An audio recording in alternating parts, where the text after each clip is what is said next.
hello' everyone আমি আহি গ'লোঁ নখোৱা ফ্ৰী ভাত খাবলৈ মোৰ লগত আছে সৌৰভ আমি এতিয়া গাঁও ঘূৰি ঘূৰি নখোৱা আছোঁ তোমালোকে ভাবিছা কি নখোৱাটো কি বস্তু হয় এতিয়া নখোৱাটো ইমান চবেই নাজানে কেইজনমান জানে বড়ো মানুহৰ ট্ৰেডিচনেল হয় ভাজি খাম হয় নাই মদ ভাজি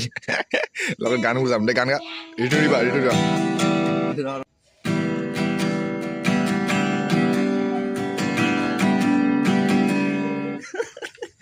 ফ্ৰী ভাত লে তেৰা নাম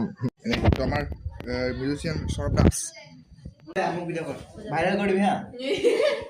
কথানে মোৰ ইউটিউব চেনেলটো ছাবস্ক্ৰাইব কৰি দিবি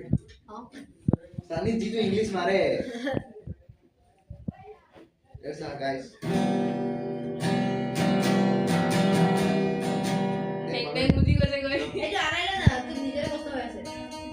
হেল্ল' গাইছ আমি আহি গ'লোঁ এতিয়া ফ্ৰী ভাত খাই কেনে নখোৱা খাই আহি গ'লোঁ আমি ঠাণ্ডা লাগিছে এতিয়া আৰু এখন ঘৰ খালোঁ এতিয়া আৰু এখন ঘৰ খাব গৈ আছোঁ এখন গৈ গৈ পূৰা গাঁওখন খাই আমি এতিয়া এখন আমাৰ নামঘৰখন লাইট লাইট লাইট নাই লাইট